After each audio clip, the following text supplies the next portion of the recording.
are now listening to the Temple of the Killer Tiger Monkeys. The Temple of the Killer Tiger Monkeys is a John Mitchell story and is brought to you by Cine Downloads. Narrated by Dr. Hugh Pincott. Previously on the Temple of the Killer Tiger Monkeys. I've lived up to my side of the bargain. Where's the money? In return, I will gain mastery over the demons again, so that we can send them all back to hell. Join my union, and we will fight for your rights for you.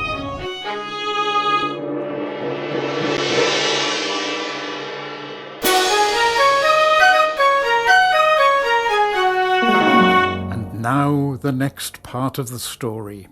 Episode 14. The Good Wizard continues walking towards the center of the city, and as he walks he's approached by various demons wanting to know his business. Who are you? What do you want? You sent me here, you human scum, human scum, human scum!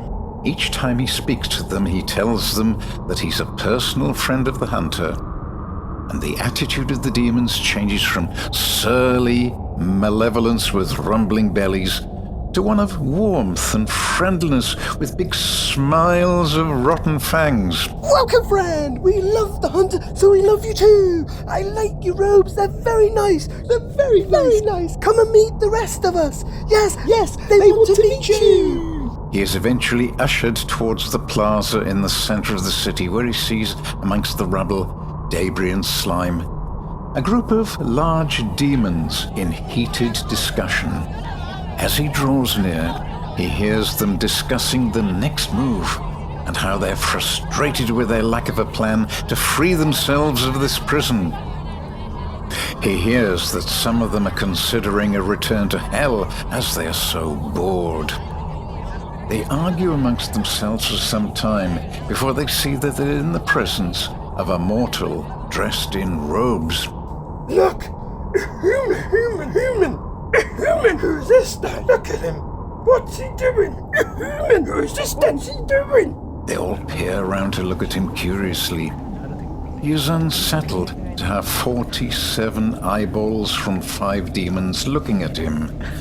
But he composes himself enough to introduce himself. So you're bored and angry with being stuck here, but don't want to go back to hell.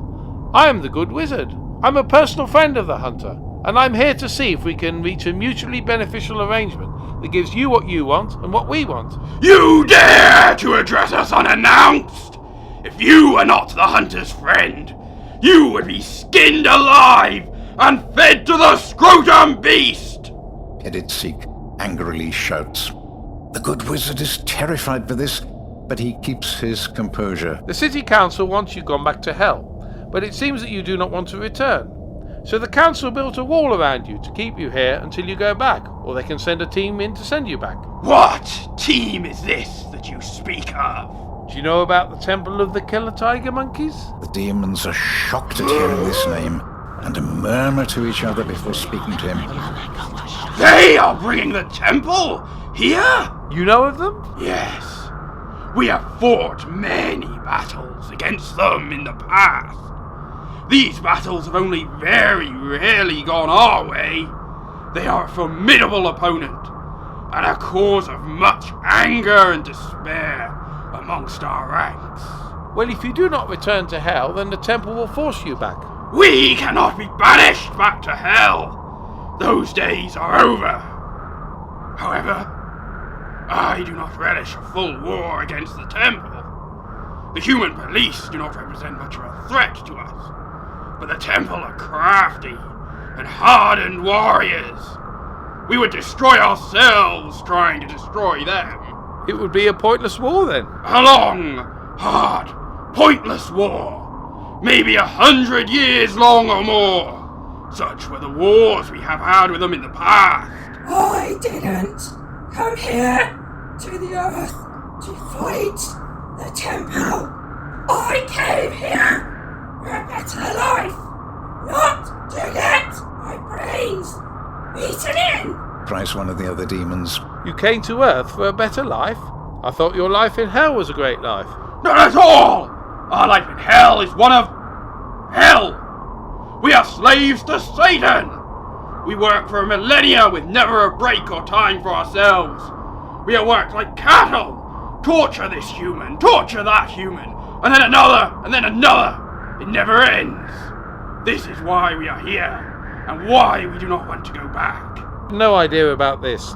I'm shocked to hear that. I'm a union representative, and it's my duty to help workers who are oppressed. We fight for the rights of people like you, so you get a fair deal for the work you give your employer. What kind of fair deal? We get a tea break once every 2,000 years? Is this not fair? What? No, that isn't fair. You are legally entitled to a minimum of 2 breaks and a half-hour lunch per working day. Working day? We work millennia at a time! Well, that's illegal. Your employer, who is Satan, I presume, must adhere to the 48 hours working week. You do not have to work beyond that amount unless you wish to. What kind of payment are you receiving? Payment? What is that? You don't get paid? No! We don't even know what that is! Oh my word.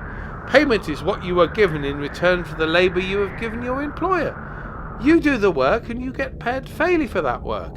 If you do not get paid, then you have the right to remove your labour whenever you wish.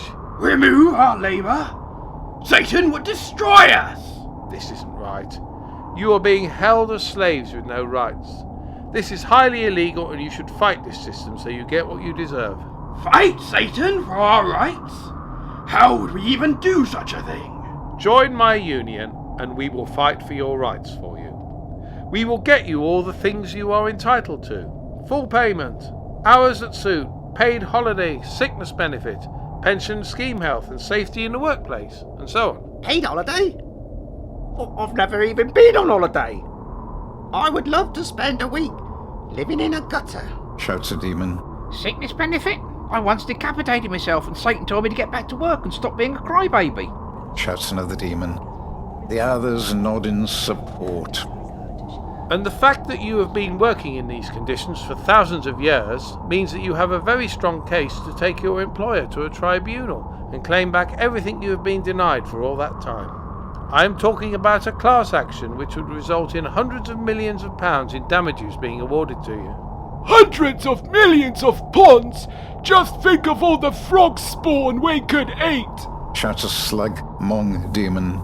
Pounds? Not ponds, you moron? The demon starts shouting. What the hell are pounds? I want bonds. I like the sound of this, mortal. If you can get us this fairness thing, and holidays and payments, ponds and tribunals, then it'll be worthwhile for us to return to hell. I would happily torture humans again, if I had time for a cup of tea and some biscuits every now and again. The other demons agree and shout in support. Well, sign up to my union and we will fight together against this gross injustice. We will crush your employer and force him to respect your employment rights. Once we win, you can return to hell and enjoy your new and fair life. I like the sound of that. The demons all cheer loudly. Okay, the next step is for me to go back to my office and speak to my colleagues. We will come up with a plan to get this started. I will return tomorrow with the forms to get you all signed up. If you guys can spread the word amongst all your demon workers, as the more we have, the stronger we will be. The demons crowd round the good wizard to shake his hand and pat him on the back. For the first time in weeks, they feel happy again. Marvelous. The first 0-hour recruits to the Temple of the Killer Tiger Monkeys have shown up. They seem a motley bunch of deadbeats with all the enthusiasm of a winter graveyard. They're sent one by one into a small office to be given a brief interview. Inside the office are Master Cheng Fu and Temple Apprentice Zing Ti. They are sitting behind a desk and watch as a recruit comes in and sits in the chair opposite. He's the 12th one they've spoken to, and is typical of the caliber of staff they've been sent from the job center. He's dressed in a tracksuit with a hoodie and a baseball cap. Master Cheng Fu introduces the temple, its history, and outlines its mission to deal with the refugees in the city. He impresses upon the recruit the importance of success with the mission and how it will save the city, and how the recruit's part in the mission will place his contribution in the history books for all time. Cheng Fu waits expectantly for the recruit's reaction, while Zing Ti also waits with his pen and notebook to record it. The recruit eventually replies, "So when do I get paid? Also, I can't work Tuesday. I'm feeling ill on that day. And on Friday, I can't come in. It's a new FIFA game just been released." Cheng Fu and Zing Ti look at each other. As Zing Ti thanks him and asks him to send in the next recruit. The recruit stands up and looks at the chair you're sitting on. "Can I take that chair with me? It's a good chair. I can get £10 for that. Down the cash converters." He sees the disapproving looks from Cheng and Zing and decides to leave the room without the chair. The next recruit enters the room. This one is the world-famous DJ Dubmaster Swift. He takes a seat, then Master Fu begins his introductory talk about the temple. As he talks, Fu notices that this new recruit is nodding along with him. He is quietly impressed, as evidently he is listening and taking in everything being said, which would make him the first recruit that day to do so. After a minute or so, Fu notices that the recruit has some earphones in his ears and is actually nodding to some music he's listening to. He decides to stop talking to save his breath. When Swift sees that Fu has stopped talking, he takes out his earphones and addresses the two temple members. "So you both probably know who I am." Cheng Fu and Zing Ti look at him blankly. "Yeah, that's right. I'm the exceptionally talented Dumb Master Swift. I'm the sharp-handed, speedy-fingered, debonair deliverer of dangerously delicious mixes. I create and mold audiences. I bend them to my will and hypnotize them to a primal level of consciousness. They lose themselves in an overwhelming, animalistic urge to party, and I touch their souls so deeply, it's like they have been reborn in a glorified beam of moonlight." Swift dramatically holds his hands up into the air to emphasize his point.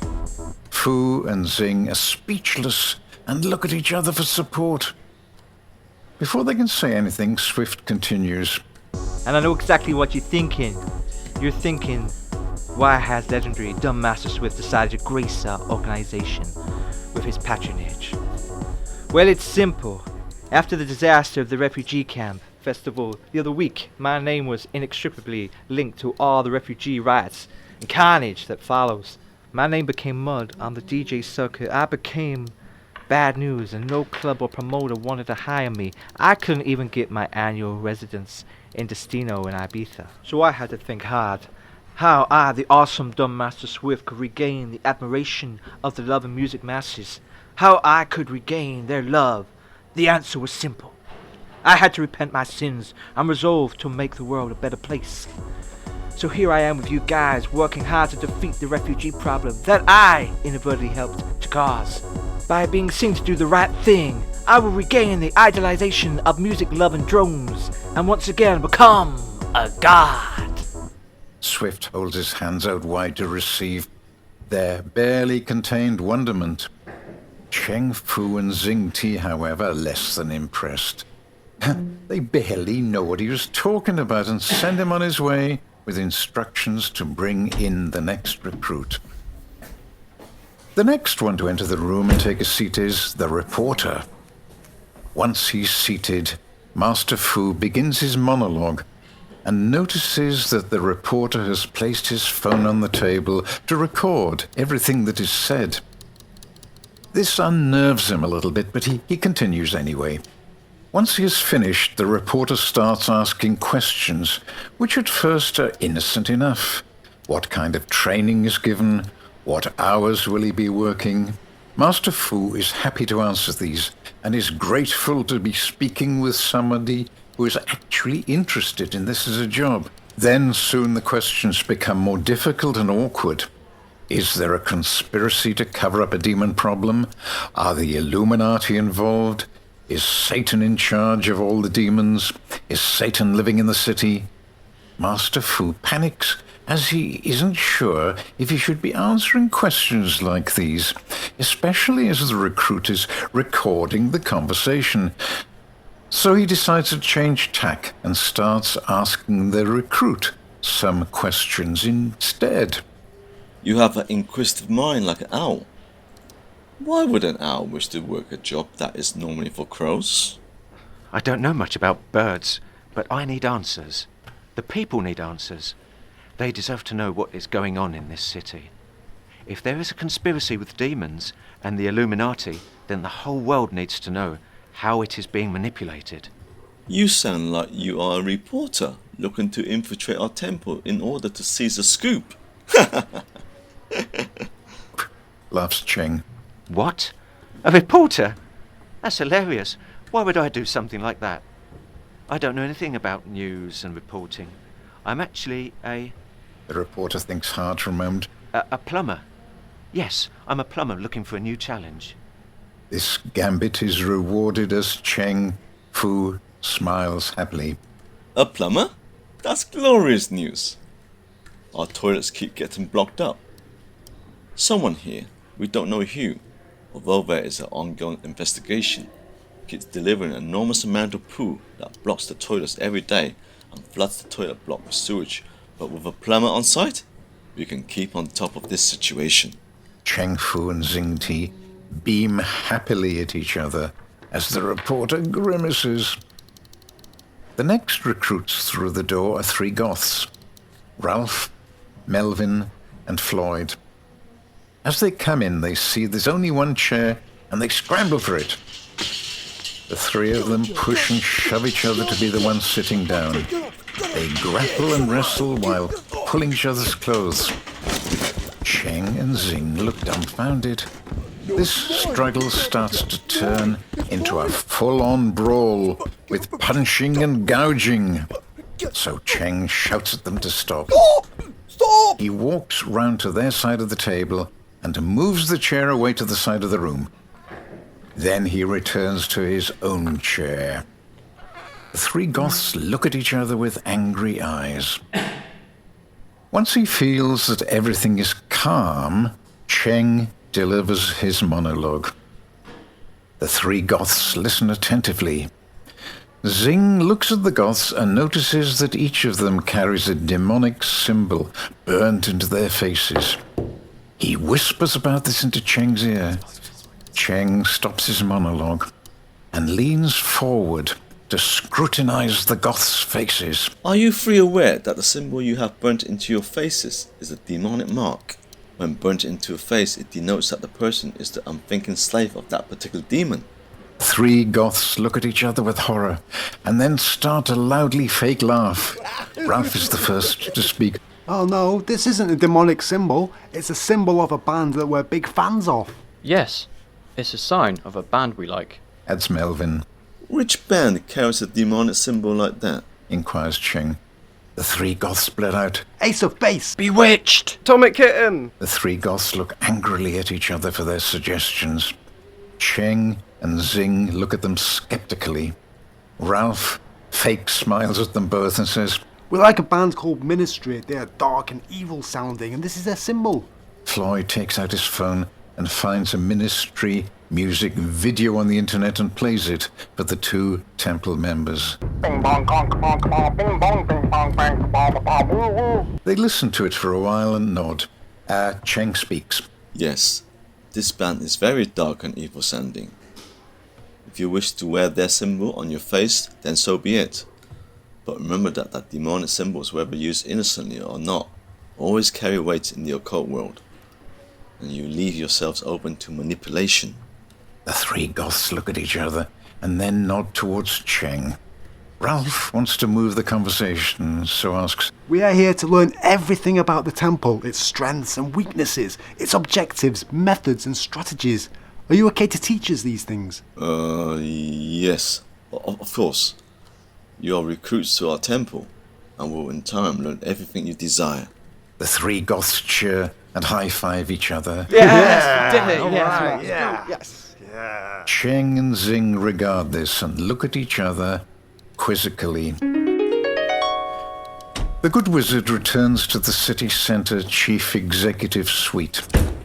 The council executives are sitting around on various leather sofas, perusing on their various tablets and phones. Some are busy using the executive suite pool table and the table tennis table. The chief executive sees the Good Wizard and ushers him into his personal office, which is close by. So what happened with your trip out to Demon Land? He asks. The Good Wizard replies excitedly. It was amazing! I talked to their leaders and I've discovered that their reluctance to return to Hell is due to the non-existence of working conditions in Hell. They are treated like slaves by Satan and want to remain here instead. And that's a good thing? Well, yes, it is.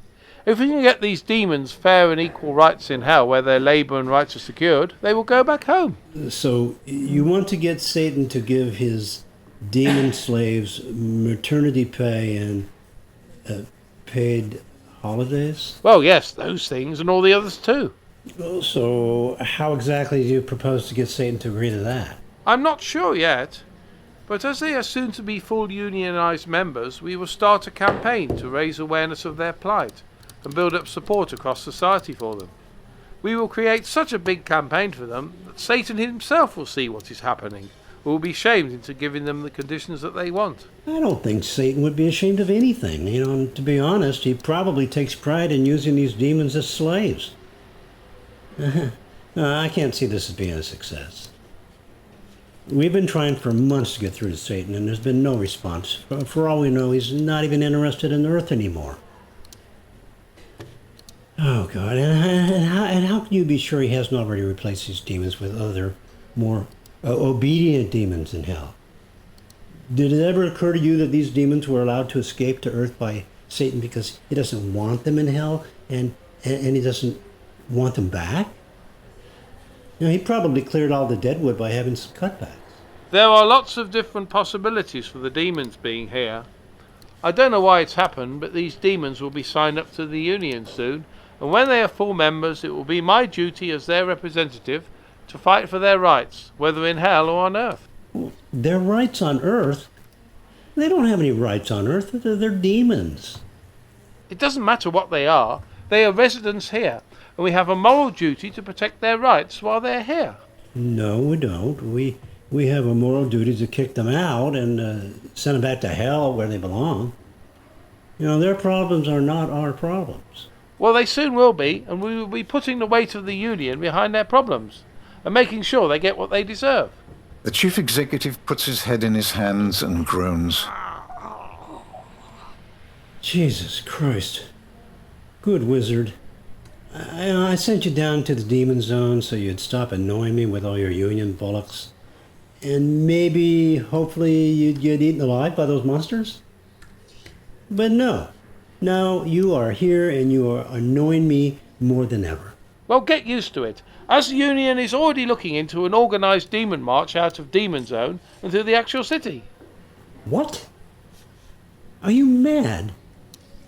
You can't have a demon march. They'll go on a rampage, throughout the city. They'll smash everything in sight, just like they did in the Demon Zone. The Good Wizard shakes his head at this. No, they won't. They did all that before because they had no direction.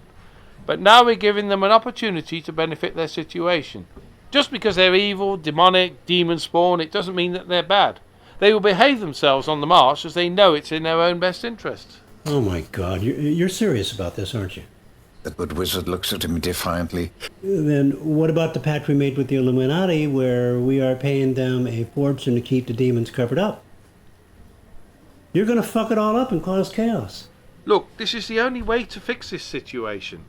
Once the public realises the truth that the demons are benign and only want fair treatment, they will get behind the demons and welcome them.